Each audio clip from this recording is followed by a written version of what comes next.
well-wishing and meditation. 10% happier self-care journey. Today is February 26, 2020. How's everybody going? Thanks for joining me. If you're joining me live and if you're watching afterwards, thank you so much for hanging with me on my journey. It's been a lot of fun. I guess it's been about, look back at my dates. It's been since December 6th. So coming up on 3 months now. Really exciting. Actually coming up on month 4 in a few days. Well-wishing and meditation. So let's talk about this. This is something that, we're very familiar with. We do this on a day-to-day basis. We utilize well wishes to aid ourselves with coping with things and to help others as well. So we're very familiar with this. I want to talk about it from a bit of a nuanced perspective today and give some thoughts on it. So let's just start off with a simple definition. Well-wishing is an expression of positive regard and hopes for good fortune. Here's some examples that we're all familiar with, especially when we're expressing it outwardly towards others. We're going to talk about how we can express it to ourselves today. Feel better soon. Hope you find strength with each day you are in our thoughts. I hope each day brings you closer to a full and speedy recovery. Hang in there. Better days are coming. Sending good, healthy vibes your way. Sending hugs and love. You're in all of our warmest thoughts as you recover. Best wishes for a little progress and a little encouragement every day during your recuperation. Best wishes that you would be back to doing all the things you love. May the good wishes and warm thoughts of those... I thought this was interesting right here. In fact, I saved this for last because this kind of leads to where we're going to go with it. May the good wishes and warm thoughts of those who care about you send a little cheerfulness into your world and help you to feel better. Now, all those other sentiments that I just gave, we're very familiar with those. This one I find interesting because it hits at the point of what I feel the real benefit of well wishes is. Many times when people are sending well wishes, and then some for people that are religious and spiritual that send prayers and that kind of thing, many times it's for a full investment in whatever the well wish is, and that's even done with well wishes.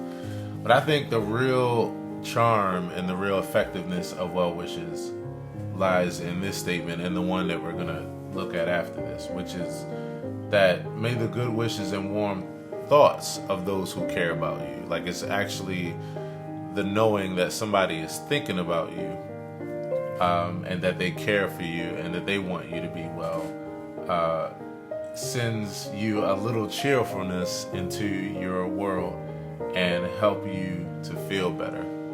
And I really think that that's what it is. A lot of times when, we send well wishes and a person is feeling better and they recover, I don't think it's magic, so to speak. I mean, we could speak about it colloquially as magic because it is a change in brain chemistry, a change in state.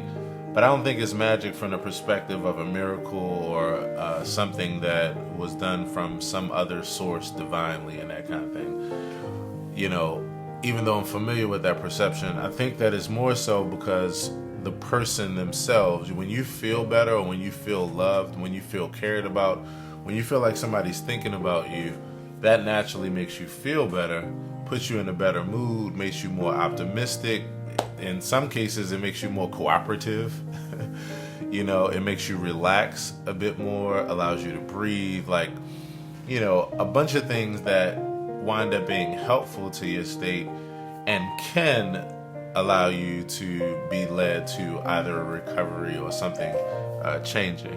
Hold on one second. Let me turn off this fan in my room. It's a little chilly. But I think this is an important thing. I think this is an important thing to talk about and to look at from this perspective. Hey Ralph, thanks for hanging out. Thanks everybody who's hanging out with me. I think that it's important to look at it from this perspective because it puts a more realistic touch on what's going on, which I think is really important with real coping, really being at peace, and really being happy. Which I don't feel that peace is dependent so much on expectations for things to be better, or the idea of a miracle of things being better, so much as the acceptance of what is at all times, without even needing at some point some kind of well wish or wish in a direction of things being better. Because I think that that's where we get hung up, and we're going to talk a little bit more about that a little bit later on in these notes. So, yeah, I think there's power in that statement. May the good wishes and warm thoughts. Let me emphasize that better. May the good wishes and warm thoughts of those who care about you, may that send cheerfulness into your world and help you to feel better. I don't know why I'm having a hard time saying cheerfulness today. Well-wishing allows the wisher to cultivate feelings of love, acceptance, kindness, and empathy for oneself, others, and the surrounding environment. And that's kind of a way that I came, up to put it, or a way that I came up with to summarize it.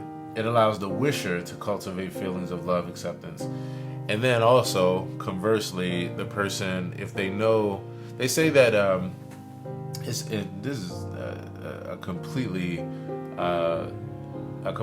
contrasting but interesting finding that was done via some actual studies and that kind of thing. Hey Kevin, thanks for hanging out. Interestingly, and this is what shows that there's dynamics to this and there's no magic. It just depends on how it affects a person. And from there, two things happen. The inevitables of life. So no matter what you wish, no matter what you pray for and that kind of thing, things are just what they are and they don't change. And you have to that's why acceptance is important. Or on the other side, which is that it does affect the person in some way. And a study found that some people who actually know, let's talk about for a second the form of well-wishing that many people who are religious or spiritual use, which is like prayer and that kind of thing. They say that some people who know that they are being prayed for actually do worse as far as their recovery or these kind of things because of a pressure, in some cases, of feeling like they need to actually perform better, like they actually need to be better, or else they'll disappoint the person who's actually sending them the well wishes. I thought that was very interesting because it makes sense, that you would have some scenarios where people with well wishes, it actually lifts their vibe, lifts their spirit, lifts their energy, and allows them to actually do better or be more cooperative or have a more positive outlook, thereby healing themselves, or if it's not to do with their body, it's just a circumstance, and they go out and change their circumstance. They go out and do something courageous that they couldn't do. Or the other side, which is performance anxiety. So it's important to really know that, so we can understand how to deal with this concept. So yeah, but when it works well, it can allow the wisher and the person being wished for to cultivate feelings of love, acceptance, kindness, and empathy for themselves and others in the surrounding environment. And that ultimately does have an effect on, if nothing else, your mindset with how you move through things. So yeah, when doing this, don't look for the perfect words. There's no such thing as perfect in my observation of things, so I'm just using it colloquially. Don't look for the perfect words. The goal is to use this practice for the quality of attention. For the quality of attention that it gives us. Use whatever words allow you to offer kindness without triggers, feeling inauthentic, overthinking, or overanalyzing. And I put those characteristics together like that because I think that those are the things that we deal with when we're unrealistic without well-wishing.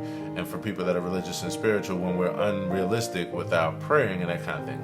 That's the deal. It is that you have to use words that allow you to offer kindness without triggering yourself or the person, without doing something that's actually inauthentic or unrealistic, or even feeling that way, because that'll affect you and affect another person.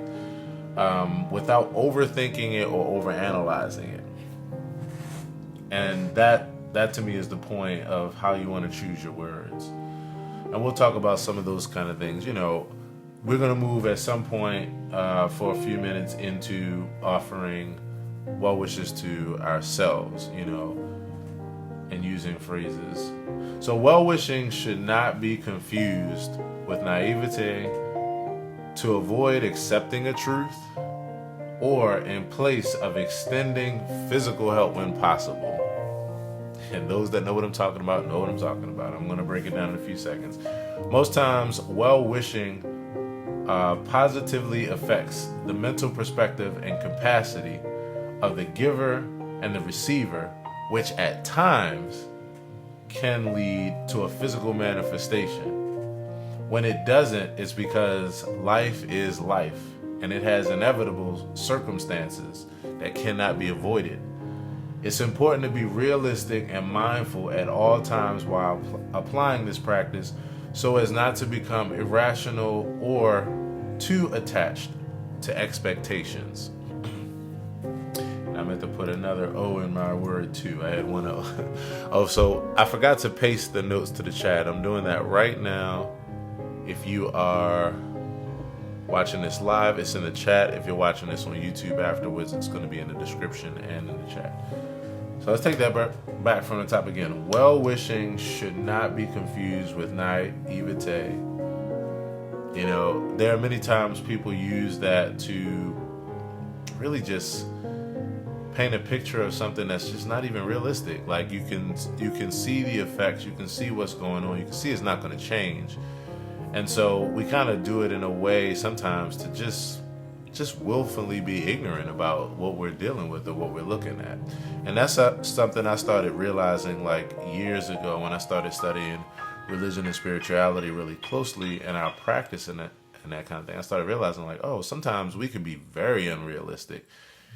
But what we call it sometimes when we're doing that is being deeply faithful, or being, that's usually what's called in religion, when I realized, there are times when it actually is reasonable to have certain wishes or expect certain things, or even in that context, pray for certain things. And then there are times when it doesn't make sense actually. And we just are, many times we're too afraid to be honest with ourselves because it hurts too badly to deal with the inevitables of life. But I just got to a point where I realized that I don't think that the answer, even though it temporarily benefits us, the answer isn't overextending or being naive in the midst of something that we can obviously tell is going a particular way, or we should be dealing with it a different way via acceptance and via shifting our focus to other aspects of looking at it positively. There are too many times where I've seen people pray for things and be so adamant about yes, we know that this is going to happen. This is what we know. And then when it doesn't work out, then they go, well, it must have been something else. It must have been just beyond our understanding, or maybe this was meant to be. It's that's when we get to doing acrobatics and gymnastics, like mental acrobatics and gymnastics, just because we're having the hardest time accepting reality. And yes, it's something I've realized for a while. So it shouldn't be confused with naivete, or to avoid accepting a truth, or in place of extending physical help when possible. And that goes to the place of when, there are times when all you are able to do is extend well wishes because you don't have the capacity to be helped otherwise. And then there are times when you have the capacity to lend a helping hand, and people will just extend well wishes or just pray for a person when they know very well that person actually needs something else, but they just don't want to necessarily do it. And they don't want to feel guilty about not doing anything. Let's talk about it, because y'all know it's true. And I'm not saying that it's always the case, but it is the case at times, and we aren't being honest with ourselves. So the goal isn't to use it in place of extending physical help when that's actually possible. Most times, well wishing positively affects the mental perspective and capacity of the giver and of the receiver, which at times, and I say at times, and I say the word can because I'm careful about being irrational about it, which at times can lead to a physical manifestation or a different scenario. When it doesn't, it's because life is life and it has inevitable circumstances.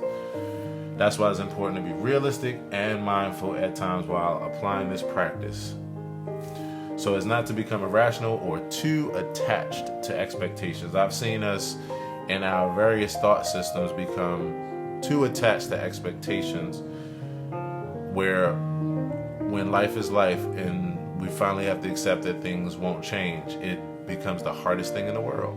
But it's because we've been focusing ourselves in an unrealistic direction, or we've been, you know how they say too much of anything is not good? Thank you, Lester. Thank you, Lissetti, for hanging out.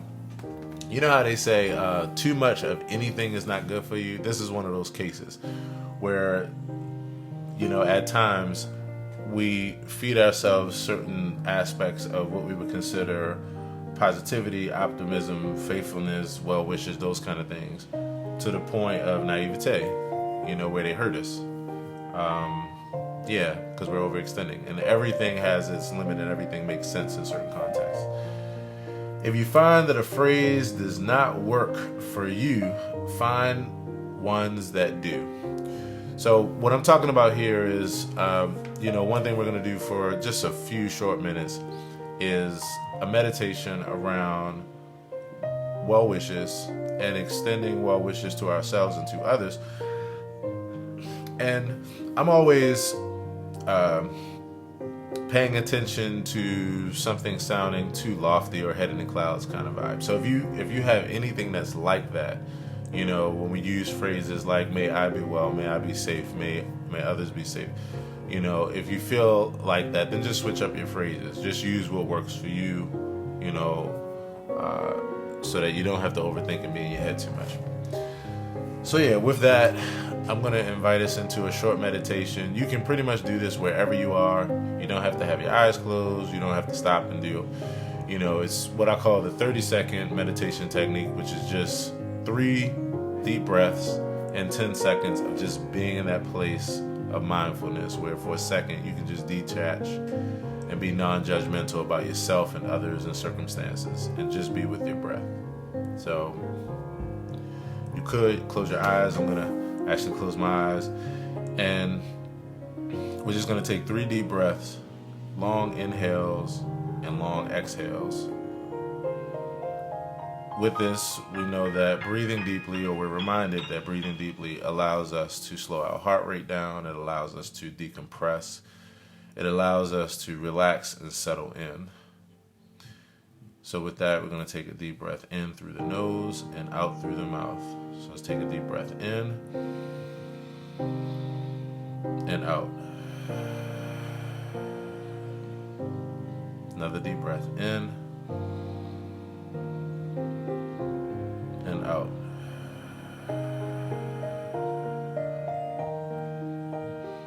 And one more final deep breath in and out.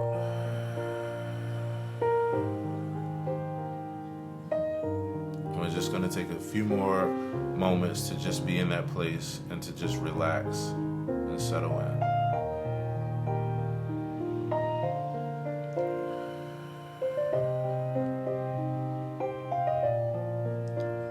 You can allow your breath to return back to its normal pace, or you can continue with the intermittent deep breathing exercises.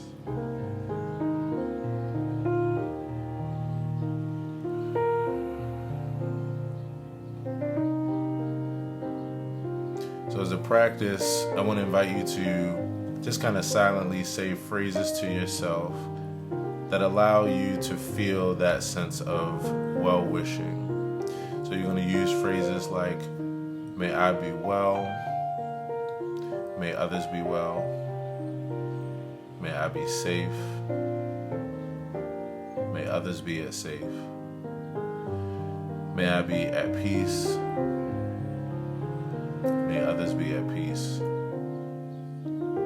And just take a second to use those phrases in order to allow you to settle in, or use whatever phrases allow you to just kind of settle and relax into a place of positivity and optimism.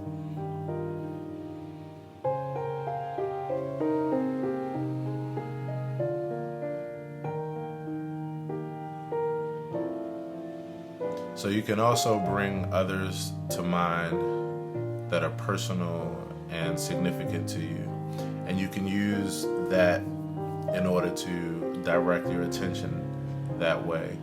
Maybe someone who has made you feel positive or good, or made you feel loved. Someone maybe who has extended well wishes to you as well, or has helped you out in some way and just made your life better and benefited you.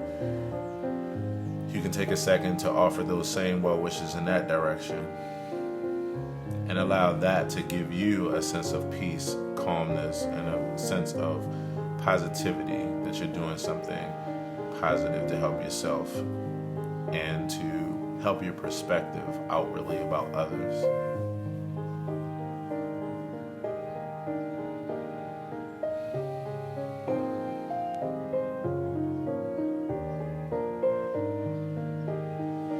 And so as we bring this short practice to a close, I'm going to take one more deep breath in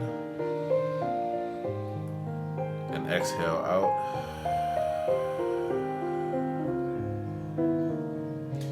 And as you go throughout your day, just remember that you can use deep breathing practice for short periods of time to settle in, and use some phrases of well-wishing towards yourself and towards others in order to continue to cultivate your perspective about yourself, others, and the environment around you. So thanks a lot for joining me for that practice. You know, this is something that you can use at any given time, and I invite you to come back even to this, rewind the tape, so to speak, and just use it to settle in.